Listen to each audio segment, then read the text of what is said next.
I've been told that my last video didn't have enough Megan.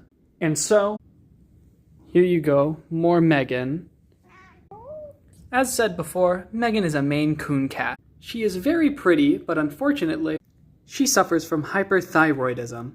And what that means is her thyroid gland is producing too much hormones, which is very bad. Fortunately, we got her on some medicine for that. She hates it though. Anyway, here's 30 uninterrupted seconds of Megan.